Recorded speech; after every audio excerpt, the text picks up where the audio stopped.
말라기 2장 10절부터 16절 말씀 보겠습니다.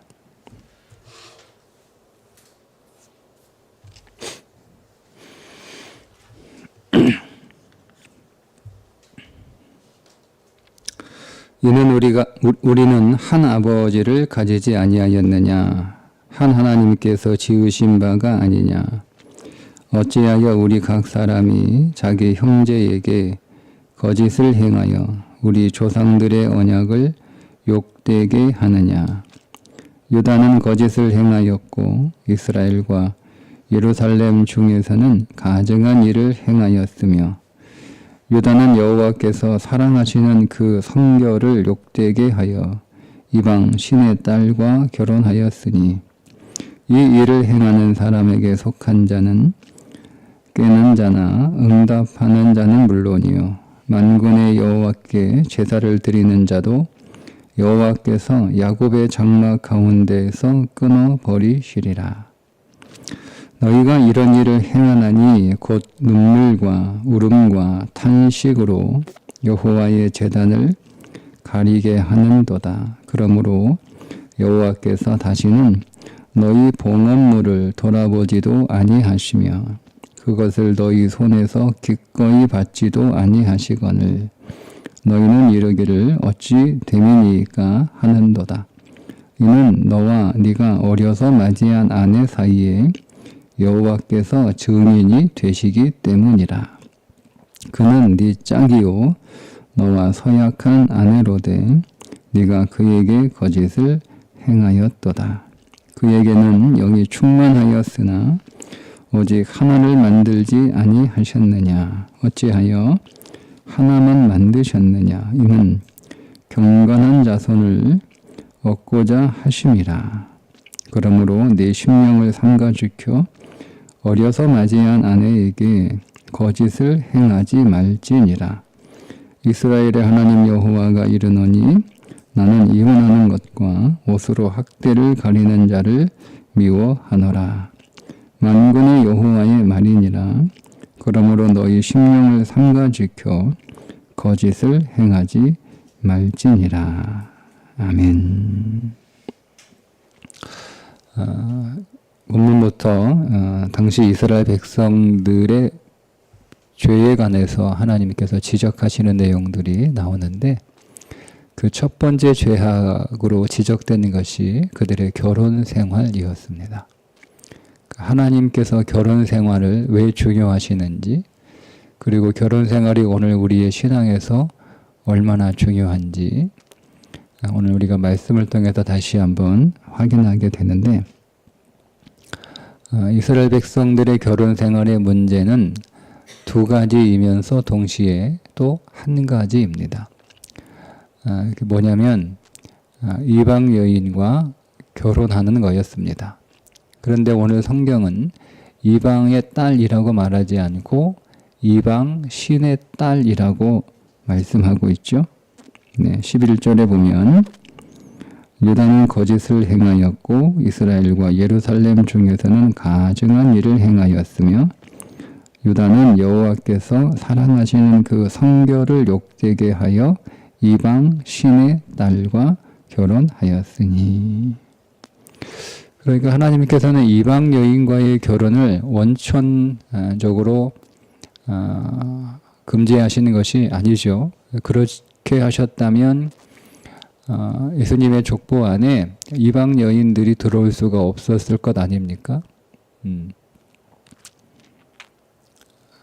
그런데 예수님의 족보 안에 여인들이 들어오는 것도 아주 충격적인 일인데 그 여인들 가운데 이방 여인이 예수님의 족보 안에 들어왔다 하는 거예요. 대표적으로 룻 같은 사람, 모압 여인이잖아요. 물론 뭐 엄밀하게 이방 여인이라고 하기는 그렇지만 근데 반면에 여리고 성을 정탐할 때 두 정탐꾼을 숨겨주었던 여인은 가나안 여인이었으니까 하나님은 이방 여인과 결혼하는 것을 원천적으로 봉쇄하신 것이 아니라 이방 신의 딸, 그러니까 이방 신을 섬기고 있는 딸. 그러니까 이방 여인은 뭐 대부분 이방 신의 영향력 아래 있었으니까 대부분 이제 그들은 이방 신을 섬기는 자일 수밖에 없고 그 가운데서 하나님의 백성으로 편입될 수 있었던 사람들은 하나님을 믿는 사람들, 신앙 고백한 사람들. 이스라엘 백성들이 바벨론 포로에서 돌아왔음에도 불구하고 그 이방 여인과 결혼하는 일들이 계속 있었던 거죠. 근데 하나님은 그것을 뭐라고 말씀하시는가 하면 여호와께서 사랑하시는 그 성결을 욕되게 하는 것이다 이렇게 말씀하세요. 근데 이 성결이라고 하는 이 단어는 오늘 이 말씀의 맥락에서 성소를 지칭하는 표현으로 쓰였어요. 그러니까 하나님께서 사랑하는 성소, 성전을 욕되게 하는 거라는 거죠. 네. 그러니까 우리가 이방 신을 섬기는 딸과 결혼하는 것은 하나님의 성전인 우리의 몸이 하나님의 성전이잖아요. 우리의 몸이 하나님의 성전이므로 하나님의 성전을 욕되게 하는 일이어서 하나님의 성전이 몸이 부정하게 되었으니 그 몸으로 드리는 예배를 하나님이 받지 않으신다라는 겁니다. 그게 12절입니다. 의를 행하는 사람에게 속한 자는 깨는 자나 응답하는 자는 물론이요 만군의 여호와께 제사를 드리는 자도 여호와께서 야곱의 장막 가운데서 끊어 버리시리라. 그러니까 이방 신의 딸과 결혼한 자가 드리는 제사를 하나님이 받으실 수 없다. 심지어 끊어버린다라고 말씀하시는 것처럼 아예 제사를 못 드리게 하신다. 이렇게 하는 말씀이에요.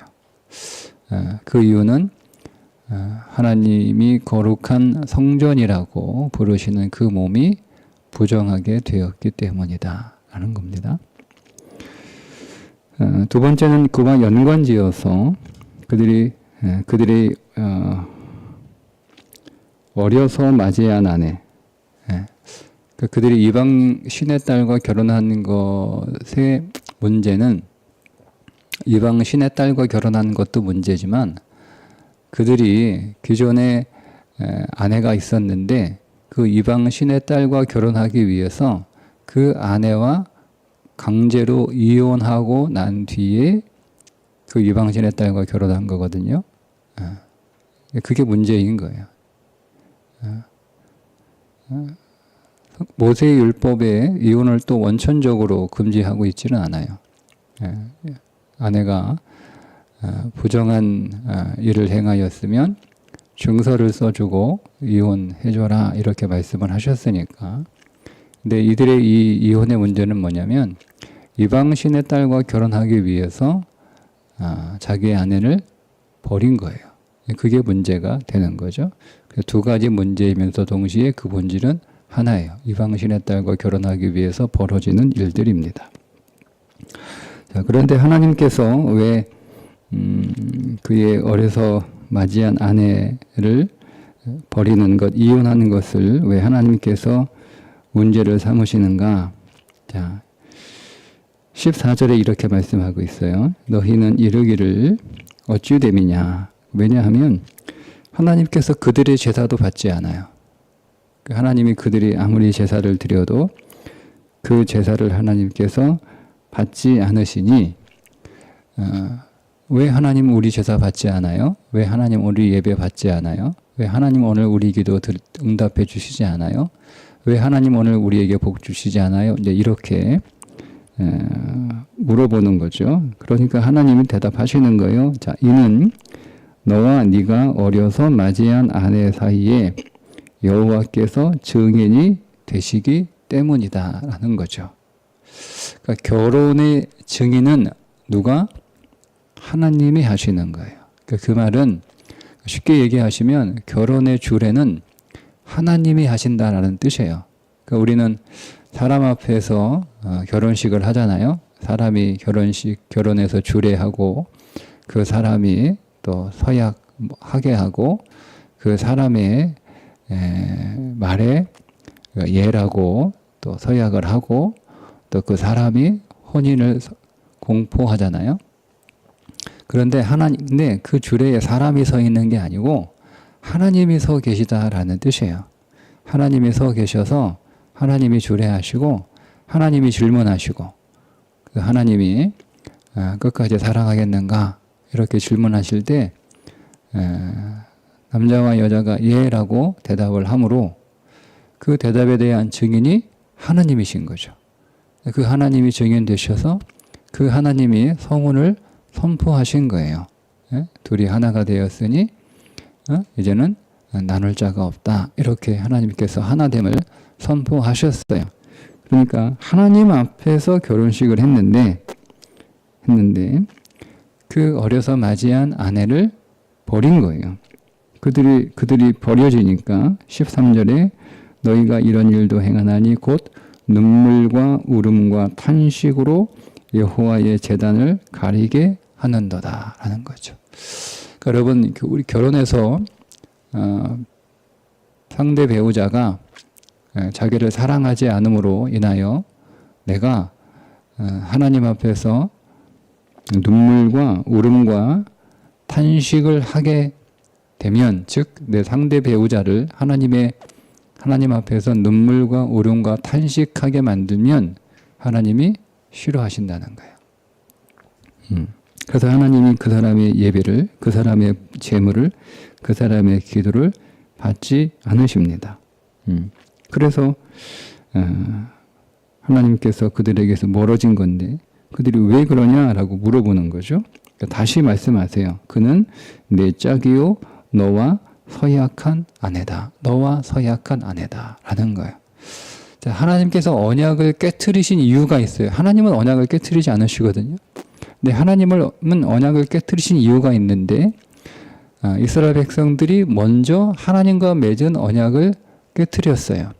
근데 우리가 언제 하나님과 맺은 언약을 깨트렸습니까? 우리 하나님 열심히 예배하고 하나님 앞에 열심히 갔다가 제물 바치고 하나님께 우리 열심히 기도했는데 내가 하나님을 열심히 믿었는데 언제 우리가 하나님과 맺은 언약을 깨트렸어요? 이렇게 반문할 거 아니에요? 그러니까 하나님이 말씀하시기를 네가 결혼 서약을 깨트린 것이 나와 맺은 언약을 깨트렸다라고 말씀을 하시는 거예요. 그러면 하나님이 말씀하시는 결혼은 어떤 의미를 가지고 있냐면 우리가 하나님과 맺은 언약의 모형인 거예요. 결혼이. 예. 그러니까 우리는 결혼을 그냥 사람과 사람 사이에 맺은 약속 정도로 그렇게 가볍게 취급할 수 있는데 우리가 하나님과 맺은 언약을 어떻게 신실하게 지키느냐 그게 이제 계속 말씀으로 나오는 거거든요. 하나님과 맺은 언약을 우리가 신실하게 지키는 그런 삶을 살아가는 것의 첫 번째로 하나님은 결혼 생활을 말씀하시는 거예요. 그러니까 우리는 눈에 보이지 않는 하나님과의 언약을 맺고 그 언약에 성실한 삶을 살아가야 하는 것이 믿음의 삶인데 그건 단순히 우리가 종교 행위를 잘 하고 있는 것으로 그 언약을 잘 지키고 있다라고 하나님이 말씀하시는 게 아니라 우리가 하나님 앞에서 언약한 결혼 서약한 그 결혼 생활에 성실할 때 그것이 하나님과 맺은 언약의 성실한 삶이다라고 말씀하시는 거죠. 그래서 그 결혼 생활에 성실하지 않은 것은 하나님과 맺은 언약에 성실하지 않은 것과 같다라고 말씀하시는 거예요.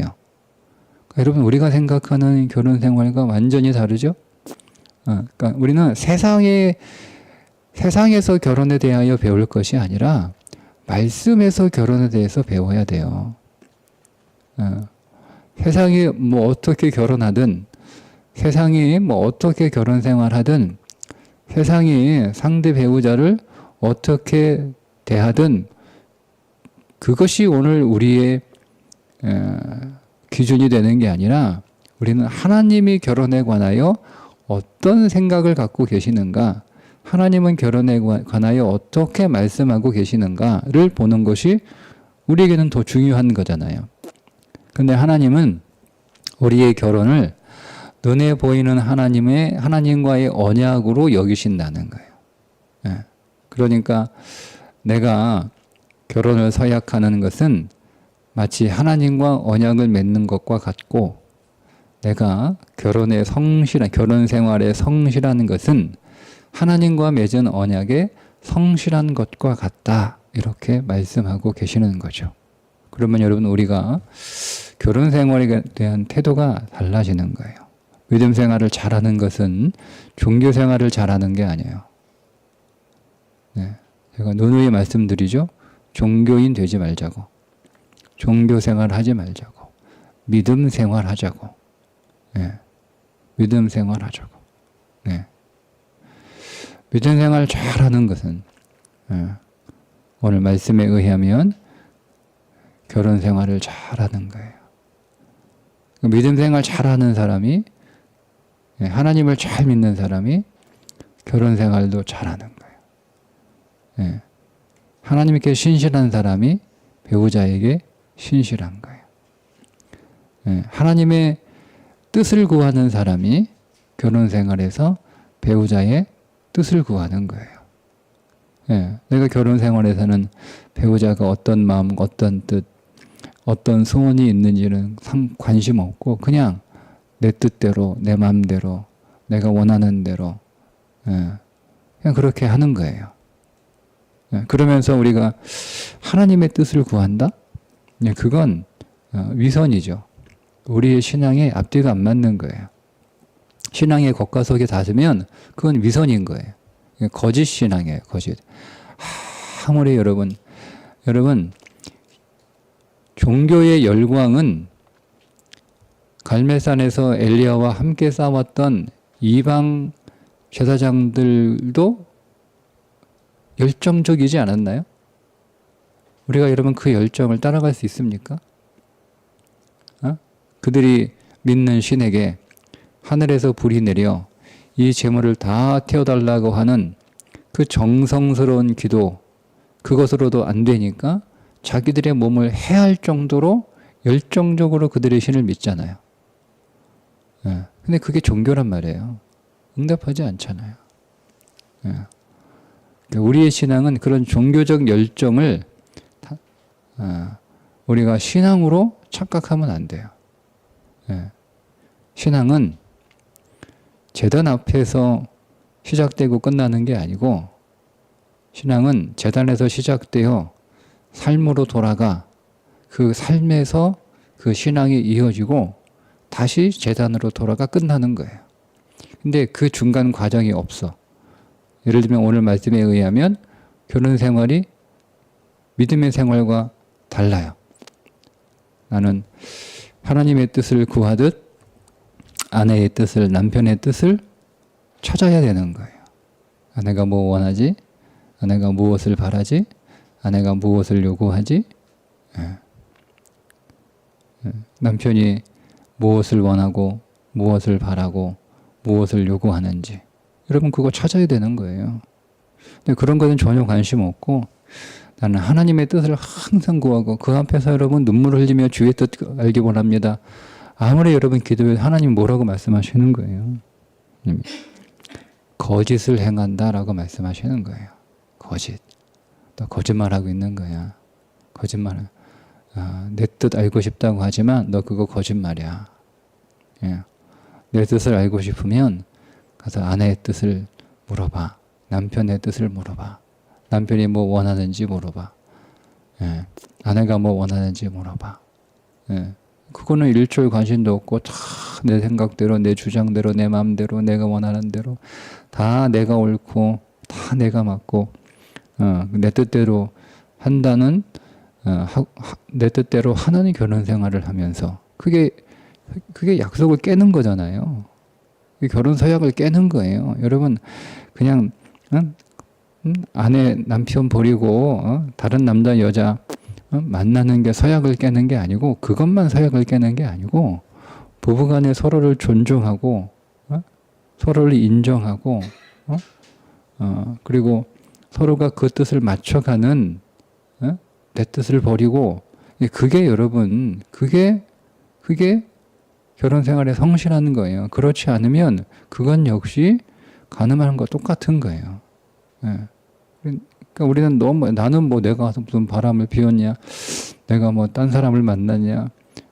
여러분 우리는 그렇게 이건 세상 사람들이나 하는 거예요. 우리의 기준이 그들과 똑같아서 되겠습니까?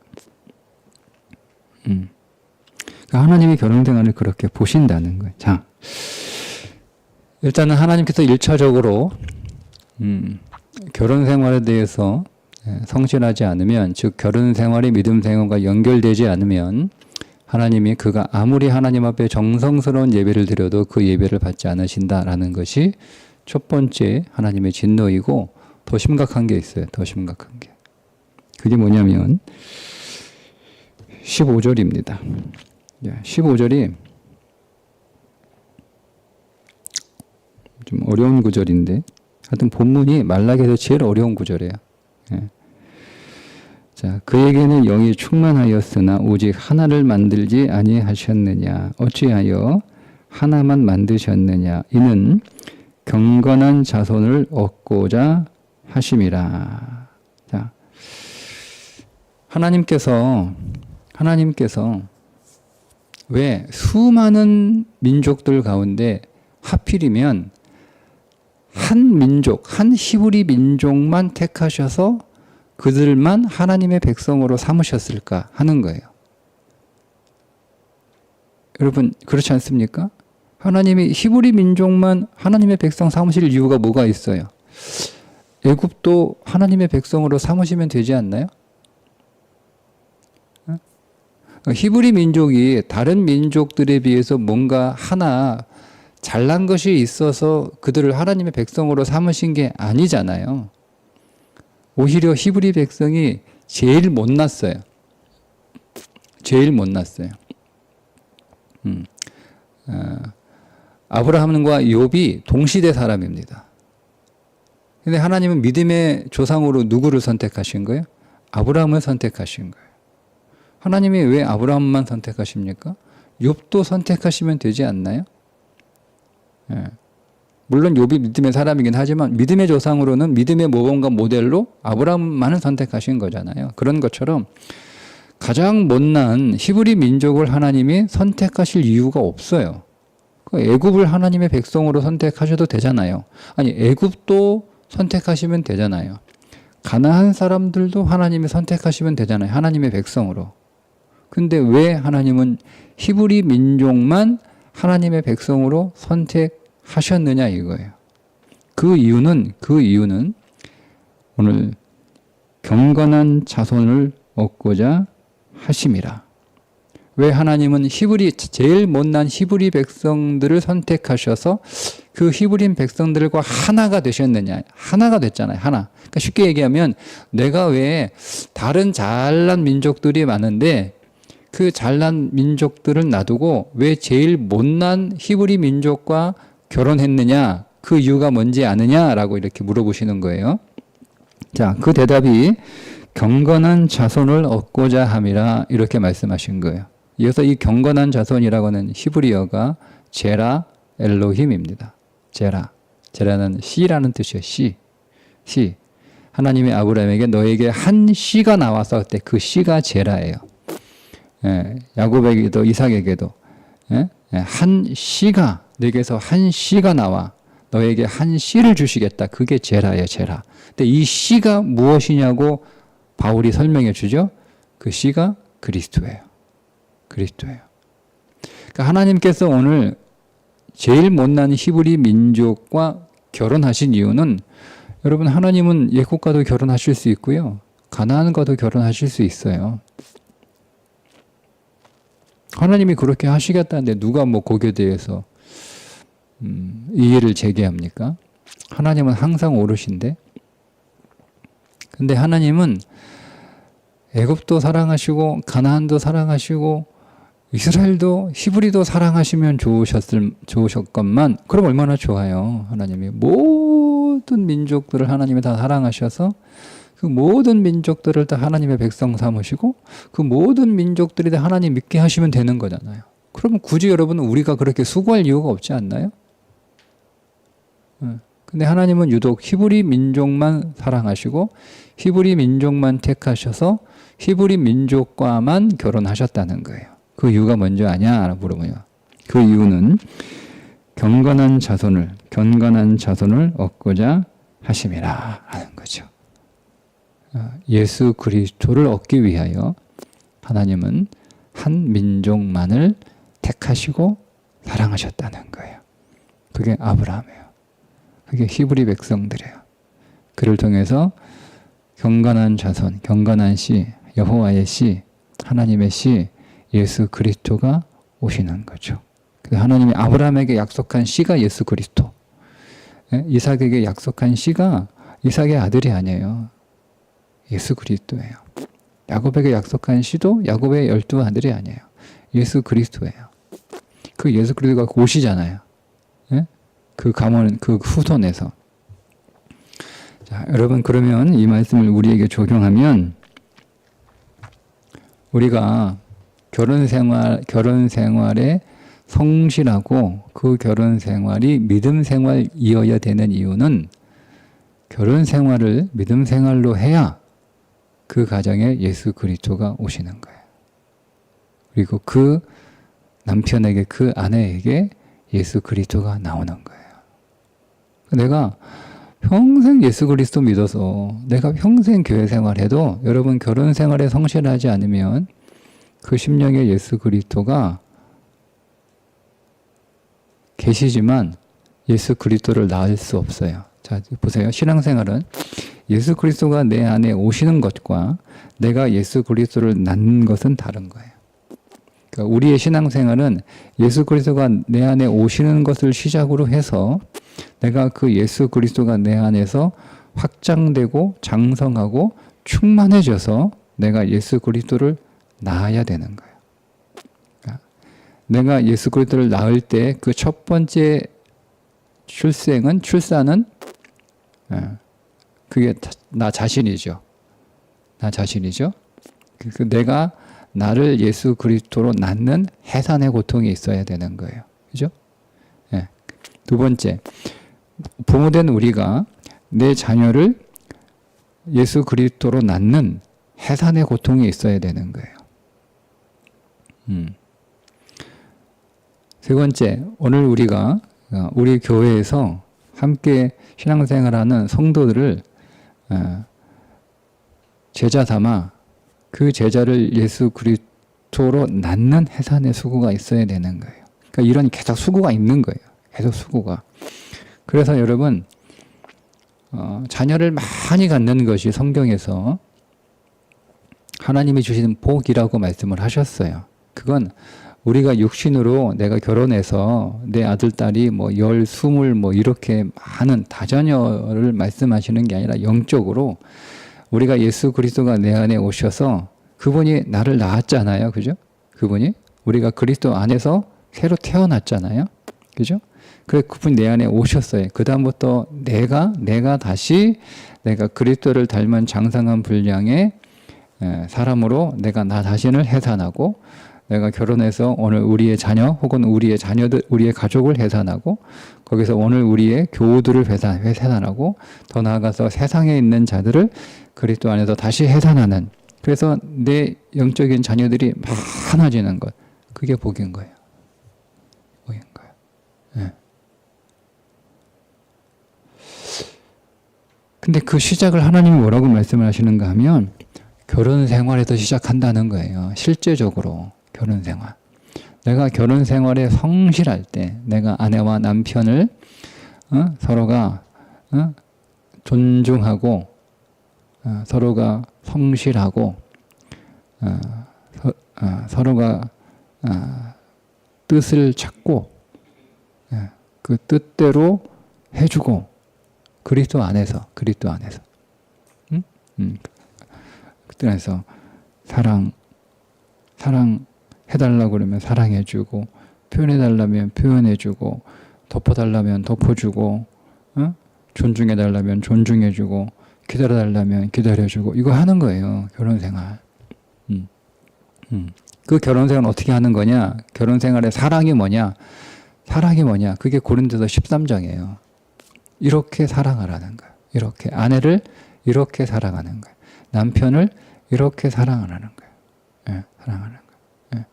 그렇게 사랑할 때 우리 뭐가 나오는 거예요? 내 안에 내게서 그리스도가 나온 거예요. 예. 그리고 남편에게 아내가 그리스도가 되는 거고, 내가 출산을 해산한 그리스도가 되는 거고, 아내가 아내에게 남편이 자기가 복음으로 해산한 그리스도가 되는 거고, 되는 거예요. 그러니까 여러분, 그러니까 우리가 하나님 앞에서 서약한 결혼 생활에 성실하지 않을 때 하나님이 오늘 우리의 예배를 받지 않을 뿐만 아니라 더 심각한 건 우리에게서 경건한 자손이 나오지 않는 거예요. 그리스도가 나오지 않는 거예요. 더 심각한 거죠. 그러니 오늘 우리의 모든 삶이 하나님과 상관이 없는 그저 내 개인 생활, 내 육신의 삶이 아니라 내 모든 삶은 내 신앙과 같은 것이다 라는 거예요. 내 신앙과 같은 것이다. 오늘 저와 여러분이 오늘 우리 배우자에게 더 잘하고 그들을 더 존중하고 그들을 더 사랑하고 그들의 뜻을 묻고 그들의 뜻을 내가 들어주고 그러기 위해서 내 뜻을 꺾고 내 주장을 꺾고 나의 나됨을 부인하고 그래서 오늘 우리의 결혼 생활에 서약한 대로 사랑하기로 서약했잖아요. 서약한 대로 우리가 성실할 때 하나님께서 우리의 예배도 받으시고 우리의 기도도 들어주시고 오늘 우리를 통하여 풍성한 예수 그리스도가 충만한 예수 그리스도가 나를 통하여 나타나고 드러나고 그게 영광이잖아요. 내게서 그리스도가 드러나는 게 영광이에요. 그리스도가 없이 내가 세상에서 출세하는 게 영광이 아니에요. 그건 자기 영광이지. 내가 어떤 삶을 살든 내게서 그리스도가 드러나면 그게 하나님 앞에서 영광스러운 삶이에요.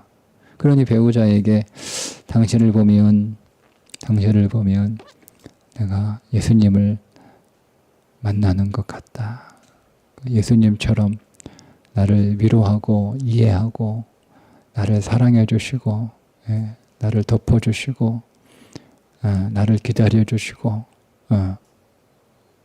그러면 그 삶이 영광스러운 삶이에요. 영광스러운 삶. 내가 아내에게 뭐 아무리 좋은 거 선물해 주는 것이 영광스러운 삶이 아니고 그거는 예수님이 드러나는 건 아니잖아요. 그건 예수님 없이도 할 수 있어요. 육신으로 얼마든지. 그러니까 예수님이 꼭 있어야 할 수 있는 것은 우리가 사랑하는 거예요. 사랑은 예수님이 없이는 할 수 없어요. 그래서 오늘 우리의 삶이 또 하나님의 언약에 성실한 종교생활이 아니라 신앙생활, 살아있는 믿음의 실제가 더욱 되기를 주님의 이름으로 축복합니다. 기도하겠습니다. 하나님 아버지, 오늘 우리가 하나님 앞에서 혼인서약을 했습니다. 그 혼인서약은 서로에게 한 약속이기에 상대방이 지키지 않으면 나도 지키지 않아도 되는 사람 사이의 약속이 아니라 하나님 앞에서 한 약속이니 혹 상대방이 내게 그 약속에 소홀한다 할지라도 나는 하나님 앞에서 한 서약인 줄 믿고 하나님 앞에 성실하듯 상대방과 상관없이 배우자가 내게 어떻게 하든 우리는 하나님이 나에게 약속을 하셨고 하나님이 그 약속의 증인 되시니 하나님 앞에서 행하듯 하나님 이 언약을 잘 지키는 자로 살아 하나님과 맺은 언약에 성실한 자가 되게 하여 주셔서 오늘 우리의 모든 예배를 하나님이 흠양하실 뿐만 아니라 나를 통하여 그리스도가 나타나고 간증되는 삶이 되게 해 주옵소서. 오늘도 우리가 그리스도를 드러내므로 하나님께 영광이 되는 삶이 되기를 원합니다. 예수님의 이름으로 기도합니다. 아멘.